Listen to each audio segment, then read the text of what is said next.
Hey folks! Great you're watching again and welcome to this English summary. Well, this day we have started with some explanation about the splitter. We took it apart yesterday and I spent the evening thinking about how it works, and well, I found out and then we made an explanation on the whiteboard. But I have a drawing of it. I found that, and this is maybe more clear than the drawing I made. I will get some colors. As you can see, the splitter, it has two pistons, and the pistons are here. This is a piston, and one is over here. If you press the brake, the brake fluid, I go to this section view, will go through this connection, here, this is all brake fluid in there, and then through this, and it goes between the pistons. So if you press the brakes, the pistons will move out. On this side is also brake fluid, and this brake fluid goes through here and there, and on this side goes from here to there. If there is a leak in your brake system and the oil will, the fluid will flow away, this piston will move all the way to the end of the stroke. And as you can see, the fluid cannot flow from here to there. So the piston will move there and this side is shut. This one goes to the front brakes or rear, and this one to the other side. So this thing splits the front and the rear brakes. How does it work if you have a tiny leak? They have thought about it, and there are some small drillings over here. And these, they will enter just before the piston, like there. So if the piston moves, it will pass this hole. So there is no possibility fluid will leak from here to there if the piston is on that side. But how can you bleed the brakes with some device as this? Well, of course they have thought about it, and therefore is over here this part. That's a needle valve, and if you unscrew this, the fluid can directly go through here to there. So for bleeding the brakes you have to screw open this needle valve, and then you can just, the fluid can flow from here directly toward the front and the rear brakes. Once the bleeding process is finished, you close the needle valve and then the pistons have to do the work. If the piston, if you press the brake and the piston returns by the spring, the small holes are in front of the piston, so small air bubbles can escape, or a little bit amount of fluid can go into this side of the system.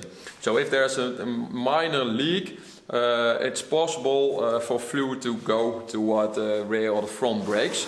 But if there is a major leak, or if you're trying to bleed the brakes without opening the needle valve, well, then the piston will close this connection. That's about this splitter valve system. Then we explained a little bit about modern brakes, or more, of course modern cars have ABS, but the system which came after this has all this this kind of stuff integrated in the master cylinder.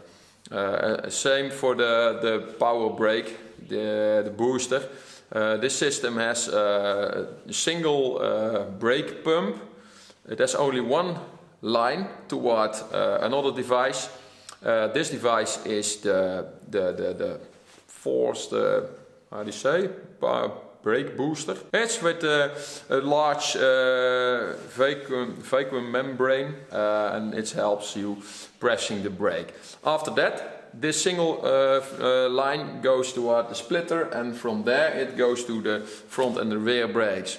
So if you have one leak in the system toward the splitter, then you have no brakes at all.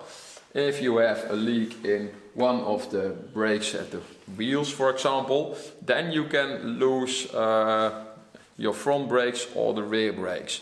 That's a little bit of safety, but of course it's not ideal, this system. So far for the brake splitter. When we installed this splitter, we start with bleeding the brakes.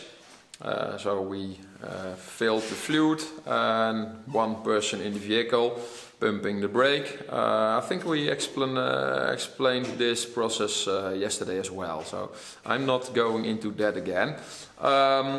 After that, I have been working on the front suspension. It has a lot of grease nipples. I have replaced some of them, and we filled all the suspension hinges, the kingpins, everything. There were a lot of them. I believe more than 20 on the front suspension. So that's a lot. Duco has been working in the interior of the vehicle. He has installed all the new knobs and buttons and stuff like that. And he also, what did he do? Oh yeah, of course, the ignition lock. He installed the ignition lock. We were looking at this system, how it works, because you can, you have like the switched off position. Then you can turn it to the right and switch probably the accessories on. Then you can switch it on ignition on, and then you have to start it, of course. But you can also turn it the other way around, and that's also for switching on the accessories like the radio and stuff. Okay, so that has been installed. Well, and then we have a lot of things connected under the hood. For example, the ignition. Duco has replaced the ignition points, the contacts, and also small condensator. Well, and then I made the vacuum tube for the advance for the ignition. Well, we have explained a little bit how that works. Of course, I knew how the system works, but I was not completely sure what the use was for it. There is this vacuum tube. It goes toward the intake manifold, and it's connected to a membrane, which is on the ignition the distributor, that's the correct name for it. And this membrane, if vacuum is applied to this membrane, this will pull a little lever, and that will move the contact points a little bit, and it will set it more at advance. Now, well, why is this necessary? And this is what I find out, what I didn't know before. It has to do with the mixture of the fuel and the air. So you have a lean mixture which has not much fuel in it, and you have a rich mixture that has a lot of fuel in it. The rich mixture will occur when you have full throttle, the valve is open, and a lot of fuel will go into the engine when you are accelerating. If the engine is running idle, the valve is closed in the carburetor, so the engine runs idle, or you are driving at constant speed, so not much fuel is needed. Well, a lean mixture that will take more time to ignite, and a rich mixture will burn quicker. Well, you understand that if the engine is running and the piston moves up, you have the spark plug at the top, and you want it almost at the top that the ignition happens. But of course, this is a little bit before top dead center, because the ignition will take some time before it, it ignites, and the mixture takes some time before it ignites. Okay, so if the mixture is lean, you want the spark plug to give the spark earlier, because this mixture takes more time before it completely burns out. Otherwise you will lose a lot of your force, because then the piston is moving down and you have the ignition too late. That is not good, of course. So therefore it's important the ignition advances. And this works with this vacuum system. If the throttle valve is closed, there is a lot of vacuum inside the manifold. So the ignition advances. If you step on the gas, then the valve opens and there is less vacuum, so the timing is a little bit delayed. So that's what it does. Okay. I hope it was a little bit understandable in English.